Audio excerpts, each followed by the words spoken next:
ஆண்டவருடைய ஆவி என்மேல் உள்ளது, ஏனெனில் அவர் எனக்கு அருள் பொழிவு செய்துள்ளார். ஏழைகளுக்கு எடுத்து வாசி.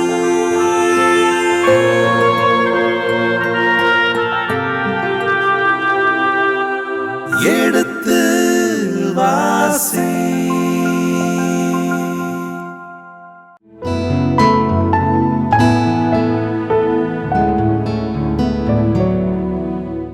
இனிய இதயங்களே, எடுத்து வாசி நிகழ்ச்சியில் குறிப்பேட்டின் 2ஆம் புத்தகத்துடனான விவிலிய இறை வசனங்களுக்கு செவிமடுத்துக் கொண்டிருக்கின்றோம்.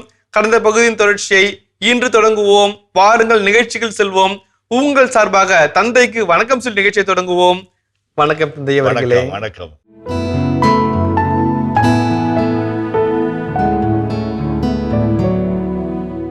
சாலமோன் தம் மன்றாட்டை முடித்ததும் வானத்திலிருந்து நெருப்பு இறங்கி எரிபலிகளையும் மற்ற பலிகளையும் எரித்து ஆண்டவரின் மாட்சி கோவிலை நிரப்பிற்று. ஆண்டவரின் மாட்சி அவரது கோவிலை நிரப்பி இருந்ததால் குருக்கள் ஆண்டவரின் கோயிலுக்குள் நுழைய முடியவில்லை. நெருப்பு இறங்குவதையும் ஆண்டவரின் மாட்சி கோவிலில் இருப்பதையும் இஸ்ரேல் மக்கள் அனைவரும் கண்டபொழுது தரையில் முகம் குப்புற விழுந்து வழிபட்டனர். ஆண்டவர் நல்லவர், அவரது பேரன்பு என்றும் உள்ளது என்று அவருக்கு நன்றி கூறினர். 5:13-14 ஆண்டவர் நல்லவர், என்றென்றும் உள்ளது அவரது பேரன்புன்னு சொல்லி அந்த குருக்கள் அஞ்சி நடுங்கி கடவுள் மாட்சி உணர்ந்து பாடுகிறார்கள் 5ஆம் அதிகாரத்தில். அதே 7ஆம் அதிகாரத்தில் 1-3 வசனங்களில் நம்ம பார்க்குறோம். அதே மாதிரி இதே போன்ற ஒரு மாட்சிக்குரிய கடவுளுடைய வெளிப்பாடுதல் தான் நம்ம இயேசுடைய உருமாற்றத்தின் பொழுது நம்ம பார்க்குறோம். உருமாற்றத்தின் பொழுது பார்க்குறோம் கடவுளுடைய மாட்சிமையை இயேசுவை நிரப்பது. அவருடைய முகம் உலகத்தில் இருக்கிற எந்த சலுகைக்காரனாலும் வெளுக்க முடியாத அளவிற்கு வெள்ளையாக இருக்குது. அவருடைய முகம் பேரொளி வீசுகிறது. ஆண்டவரே இங்கே இருப்பது எத்தனை நன்றி என்று சொல்கிறாரு. அப்போ குரலொளி ஒன்று கேட்கிறது. அதுதான் பார்க்குறோம். மார்க்கு 9:7 வாசிப்போமே. மார்க் 9:7. அப்பொழுது ஒரு மேகம் வந்து அவர்கள் மேல் நிழலிட, அந்த மேகத்தினின்று என் அன்பார்ந்த மைந்தன் இவரே, இவருக்கு செவிசாயுங்கள் என்று ஒரு குரல் ஒலித்தது. ஓகே, மேகத்தினின்று குரல் ஒளி ஒலிக்கிறது. அந்த மாட்சிமை கடவுளுடைய மாட்சி இயேசு நிரப்புகிறது. அதே போல மார்க் 1:11 வாசிப்போமே. மார்க் 1:11. அப்பொழுது என் அன்பார்ந்த மைந்தன் நீரே, உம் பொருட்டு நான் பூரிப்படைகிறேன் என்று வானத்திலிருந்து ஒரு குரல் ஒலித்தது. இயேசுடைய திருமுழுக்கு, இயேசுடைய உருமாற்றம், தோற்ற மாற்றம் அந்த பார்க்குறோம். இப்போ இந்த காட்சியினுடைய உள்கூடு எங்க இருக்குன்னு பார்த்தோம்னாக்க விடுதலை பயண நூல் 40:35 வாசிப்போம். விடுதலை பயண நூல் 40:35. சந்திப்பு கூடாரத்தின் மேலே மேகம் தங்கியிருந்ததாலும் ஆண்டவரின் மாற்று திருவுரையுடையத்தை நிரப்பியதாலும் மோசே உள்ளே நுழைய முடியாமல் போயிற்று. வேண்டாம் அந்த இது பாருங்க. இப்போ இந்த ஆலயத்துக்குள்ள குருக்களால் நுழைய முடியல. மாட்சி, நெருப்பு, புகை மண்டலம், அப்புறம் இயேசுனுடைய காட்சி, இயேசுனுடைய வெளிப்படுத்தும் பொழுது இந்த தியோஃபனி எக்ஸ்பீரியன்ஸ், எல்லாமே தியோஃபனிக் எக்ஸ்பீரியன்சஸ். ஆண்டவருடைய வெளிப்பாட்டு காட்சிகள். ஆண்டவர் தம்மை வெளிப்படுத்துகிறார். நம்மளது மாட்சியினால் ஆலயத்தை நிரப்புகின்றார். குருக்களினால அதை தாங்கிக்க முடியாமல். ஆனால் அதில் சொல்றது ஆண்டவர் நல்லவர், என்றென்றும் உள்ளது அவரது பேரன்பு என்று 5ஆம் அதிகாரத்திலும் பார்க்குறோம், 7ஆம் அதிகாரத்திலும் நம்ம பார்க்குறோம். அந்த ஒரு சிமிலாரிட்டி நம்ம பார்க்குறோம். அதே போல் பலியிடுதலையும் பார்க்குறோம். தாவீதும் பலியிடுறாரு, அதே நெருப்பு வருது, அதே மேக மண்டலம் வருது. இங்கேயும் சாலமோனும் பலியிடுறாரு, பெருந்திரளான கால்நடைகளை பலியிடுறாரு, நெருப்பு வருகிறது, மேகமண்டலம் மூடிக்கொள்கிறது. அந்த மாட்சியை நம்ம பார்க்குறோம். இல்லை அந்த சிமிலாரிட்டி, அதே மாதிரி கண்டினியூட்டி ரெண்டுமே நம்ம அழகாக பார்க்குறோம். இந்த இடத்துல 4ஆம் வசனத்தை வாசிப்போம். அரசரும் மக்கள் யாவரும் ஆண்டவர் திருமுன் பலி செலுத்தினர். அரசர் சாலமோன் 22,000 மாடுகளையும் 120,000 ஆடுகளையும் பலியிட்டார். இவ்வாறு அரசரும் மக்கள் அனைவரும் கடவுளின் இல்லத்தை அர்ப்பணம் செய்தனர். குருக்கள் தங்களுக்குரிய திருப்பணியை செய்தார்கள். ஆண்டவருக்கு நன்றி செலுத்த அரசர் தாவீது உருவாக்கிய இசைக்கருவிகளை லேவியர் இசைத்து ஆண்டவரின் பேரன்பு என்றென்றும் உள்ளது என்று புகழ்ந்தனர். அப்பொழுது அவர்கள் திருமுன்னிலையில் குருக்கள் எக்காலம் ஊதினார்கள். மக்கள் அனைவரும் நின்று கொண்டிருந்தனர். இப்போ 2 செய்திகள் நம்ம பார்க்குறோம். 2 செய்திகள் நம்ம பார்க்குறோம்.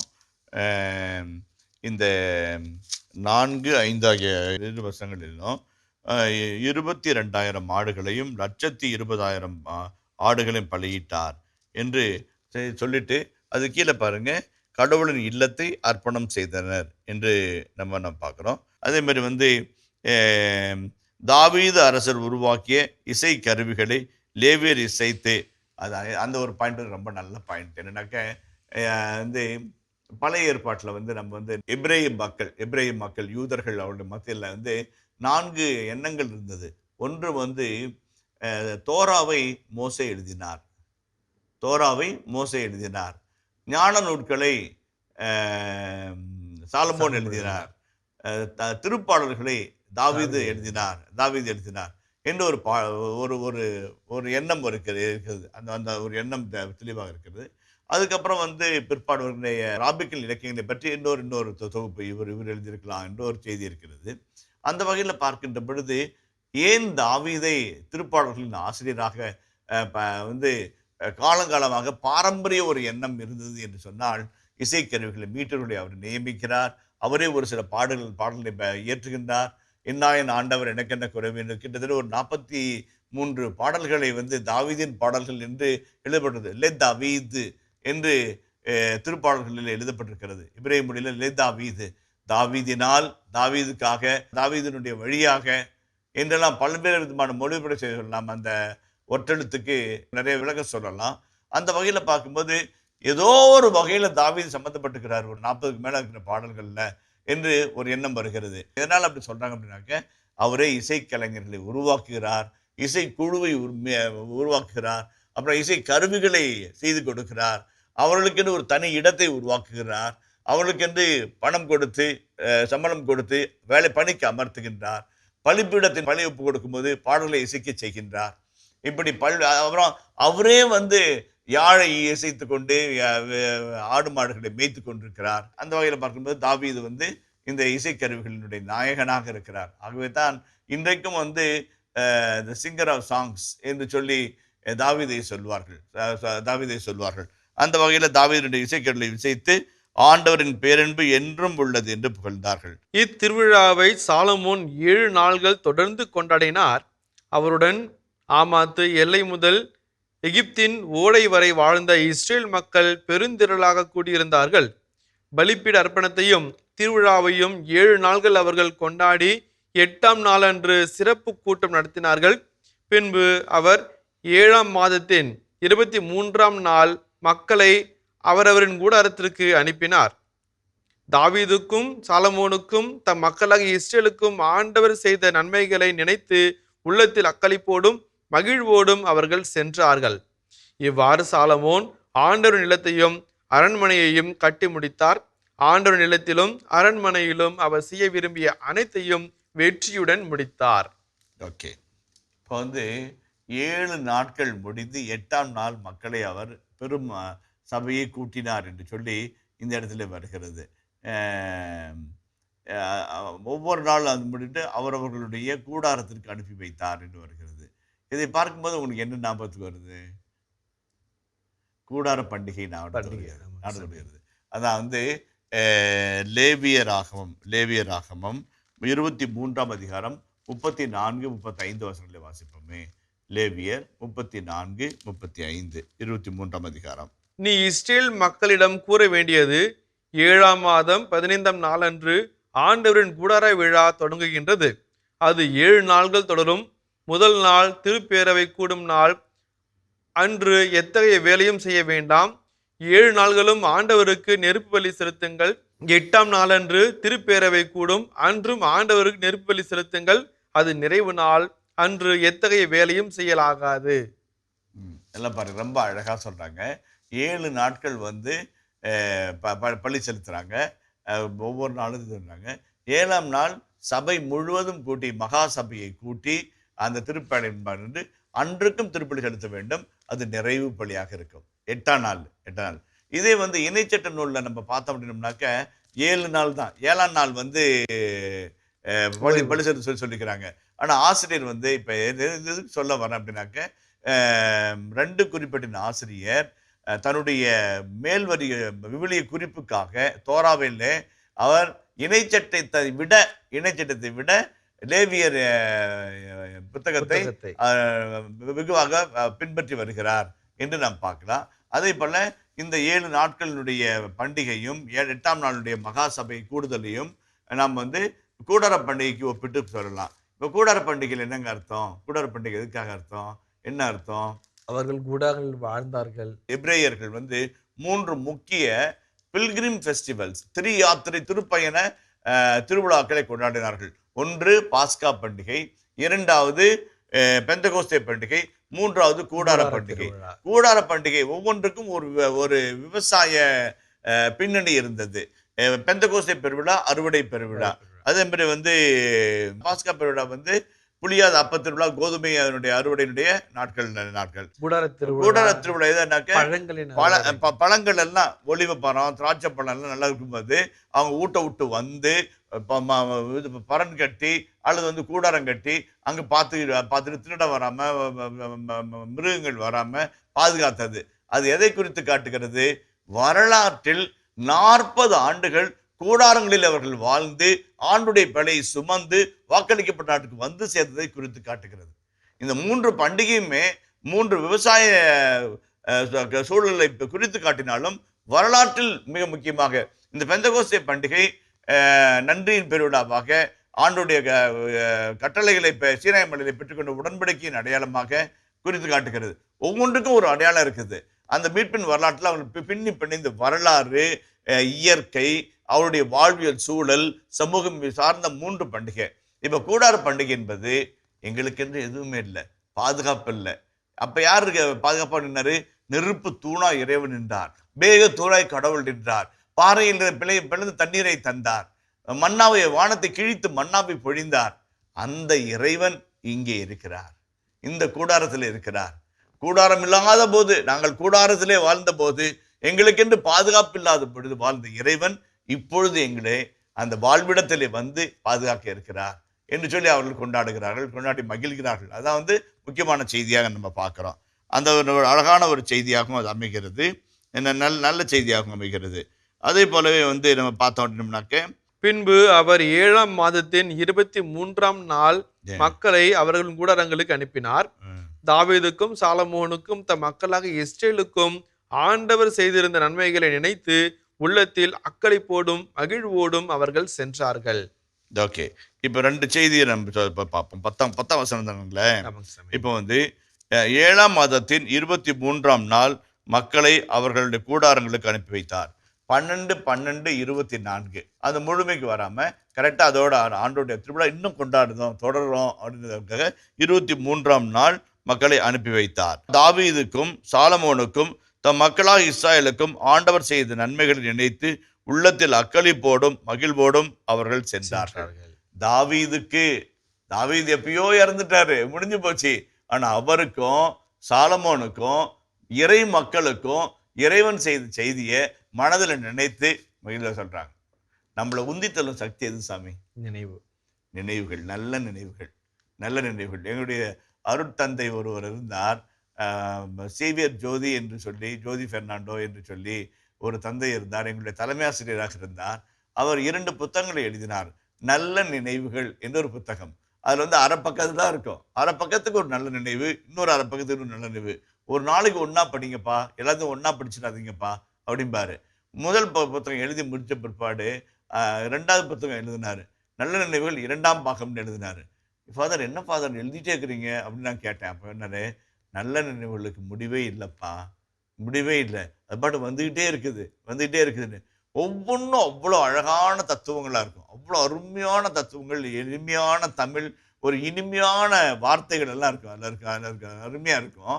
அது வந்து எதுக்காக சொல்கிறேன்னா, நம்முடைய கஷ்டமான காலங்களில் நம்ம உட்காந்து இருக்கும்போது நம்ம என்ன நினச்சி நம்ம மீண்டு எழுவோம். நம்முடைய இந்த நல்ல காலத்தில் ஆண்டு நம்மளோட இருந்தாரு, அவர் விட்டுருவாரா? அது அப்பேற்பட்ட மலையவே தூக்கி வச்சார், இது மடுதானே, ஒரு குப்பை தூக்கி வச்சு நான் போயிட்டே இருப்பேன் என்று நமக்கு வலுதருவது நம்முடைய நல்ல நினைவுகள், நம்பிக்கையின் எண்ணங்கள். இந்த மக்கள் அதான் வராங்க. தாவீதுக்கு செஞ்சாரு, சாலமோனுக்கு செஞ்சாரு, இறை மக்களுக்கு செஞ்சாரு, நமக்கும் செய்வார். அந்த மகிழ்ச்சியோடு இருக்கணும். அந்த நிறைய சமயத்துல ஒரு சிலர் வந்து பாப்பம் பாருங்களேன், அப்படியே அவ்வளோ மகிழ்ச்சியா இருப்பாங்க. சின்ன சின்ன காரியங்கள்ல அந்த மகிழ்ச்சி அடைஞ்சிட்டு ரொம்ப சந்தோஷமா இருப்பாங்க. ஆஹா ஓஹோன்னு சிரிக்கிறவங்க சொல்லல, நான் சொல்லல. அந்த ஒரு கண்டென்மெண்டோட ஒரு நிறைவின் நிறைவோட. தன்மையோட. ஒரு சிலர் இருப்பாங்க முறுமுராசியோ குருகுராசியோ. முறுமுராசியோ குருகுராசியோனாக்க என்ன ராசின்னு கேட்டாதீங்க. முறுமுராசியோனாக்க மர்மரிங் பீப்புள், குருகுராசியோனா கிரம்பிளிங் பீப்புள். எப்ப பார்த்தாலும் ஏதாவது ஒன்று குறை சொல்லிக்கிட்டே இருப்பாங்க. இது சரியில்லை, அது சரியில்லை. அந்த மாதிரி மக்கள் வந்து மகிழ்ச்சியாவே இருக்க முடியாது. குறை மேல குறையும் இருப்பாங்க. புனித குழந்தை தெரசம்மா வந்து அழகா ஜோடிப்பாங்க. பூ ரொம்ப அழகா ஜோடிப்பாங்க. வந்து ஒவ்வொன்றும் அப்படி இயேசுக்கு செய்யறதுனால ஒவ்வொன்றையும் இப்படி பார்த்து அவ்வளோ அழகா செய்வாங்க. பீடத்துல வந்து வச்சோம்னாக்க அப்படி கண்ணே ஒத்திக்கிற மாதிரி இருக்கும், அவ்வளோ அழகா இருக்கும். ஆனா ஒரு சிஸ்டர், இந்த பூ வைக்காத, எனக்கு தலைவலிக்கிறது, வாசம் கசாமசான வாசம் வருது, எனக்கு தலைவலிக்குது அப்படிம்பாங்க. அதனால இந்த அம்மா உட்காந்து விடிய பல நாள் உட்காந்து காகித பூலியே வந்து அந்த மாதிரி வந்து உண்மையான பூவை செய்யற மாதிரி செஞ்சு வந்து பீடத்தில் கொண்டு வந்து வச்சுக்கிறாங்க. அந்த சிஸ்டர் அப்பயும் இந்த பூனால ஒரு தலைவலியில, அம்மா இது காகித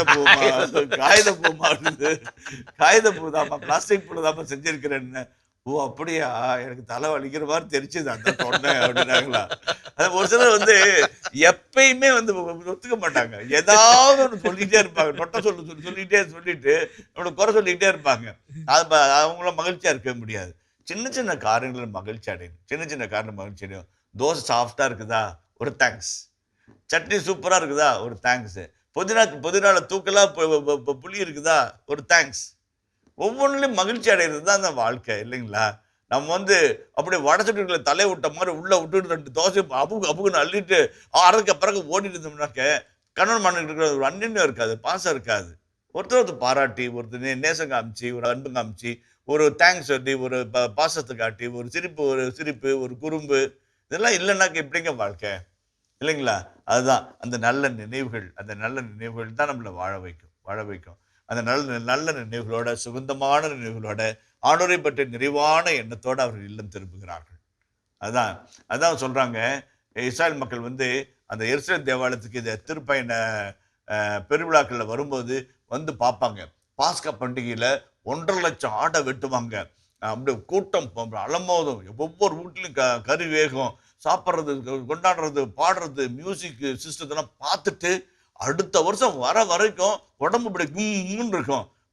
என்ன கோயில், என்ன பண்டிகை, விடக்கூடாது, அடுத்த வருஷம் போயே ஆகணும். அந்த ஒரு உணர்வை தருகிற ஒரு நிகழ்வு தான் வந்து இந்த பண்டிகைகள். அந்த வகையிலேருந்து இந்த கூடார பண்டிகை பற்றி அவ்வளோ அழகா சொல்றாங்க. 23ஆம் நாள் அனுப்பி வைத்தாரு. இந்த மக்களும் வந்து திரும்பி மகிழ்ச்சியோடு வந்தார்கள் என்று சொல்லி மிக அழகான ஒரு செய்தியாக வருகிறது. இவ்வாறு சாலமோன், அது வந்து 11ஆம் வசனம் வந்து சம்மரி ஸ்டேட்மெண்ட், அந்த பகுதி நிறைவு பெறுகிறது, இல்லைங்களா? வாசிப்பாங்க. இவ்வாறு சாலமோன் ஆண்டவரின் நிலத்தையும் அரண்மனையையும் கட்டி முடித்தார். ஆண்டவரின் நிலத்திலும் அரண்மனையிலும் அவர் செய்ய விரும்பிய அனைத்தையும் வெற்றியுடன் முடித்தார். Well begun is half done அப்படின்ற மாதிரி எல்லாவற்றையும் வெற்றியோடு முடித்தார். வெற்றி என்றால் சாலமோன் என்று சொல்லத்தக்க வகையில் கட்டி முடிக்கிறதும் சரி, இல்லத்திலும் சரி, அரண்மனையிலும் சரி, தாம் விரும்பிய அனைத்தையும் அவர் முடித்தார் என்பது ஒரு அழகான கன்க்ளூஷன், ஒரு பியூட்டிஃபுல் கன்க்ளூஷனு.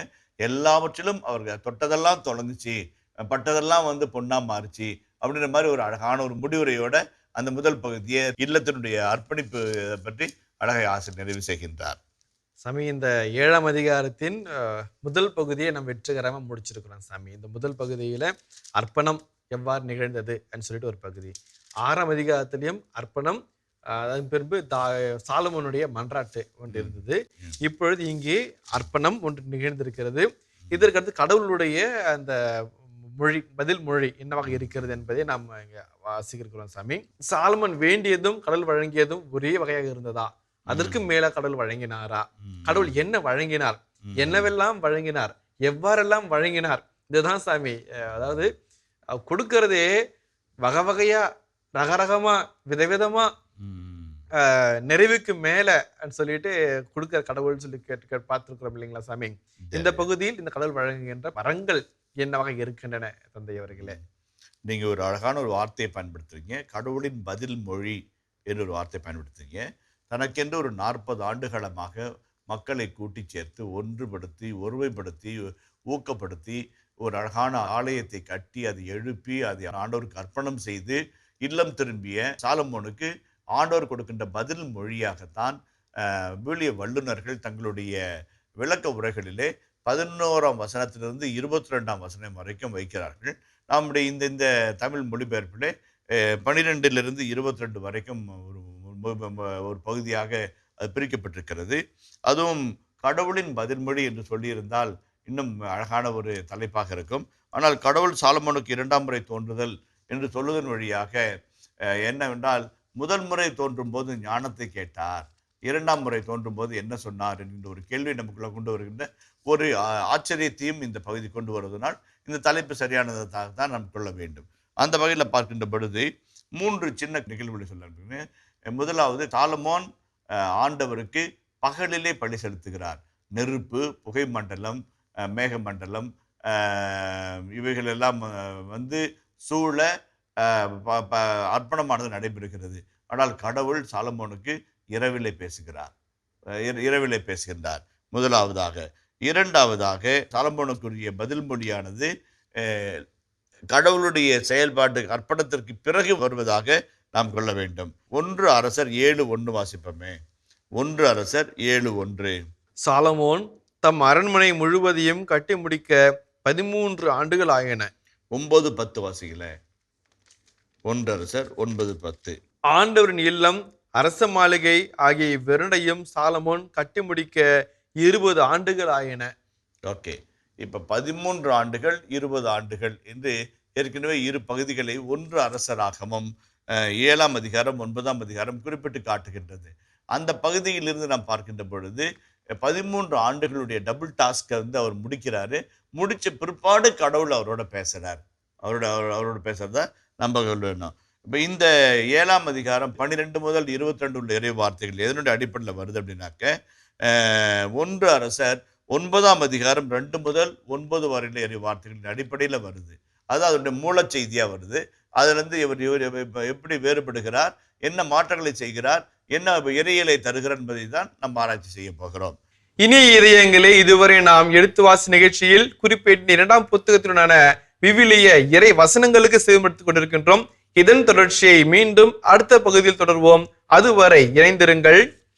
இயேசுவுக்கே புகழ், இயேசுவுக்கே நன்றி, மரியே வாழ்க. பார்க்கிறோம், கனவின் வழியா பேசுறாரு, இரவில் தோன்றி அவரோடு பேசுறாரு என்று நம்ம பேசுறோம். இரண்டாவதாக, இவ்விடத்தை எனக்கு பலியிடும் கோயிலாக தேர்ந்து கொண்டுள்ளேன். அப்ப எவ்வளோ இடங்கள் இருக்கலாம், கிபியோன் இருக்கலாம், அல்லது வந்து சேபா இருக்கலாம், அல்லது தான் இருக்கலாம், பெத்தேல் இருக்கலாம், எவ்வளோ பலிப்பீடங்கள் எவ்வளோ இதாக இருக்கலாம்.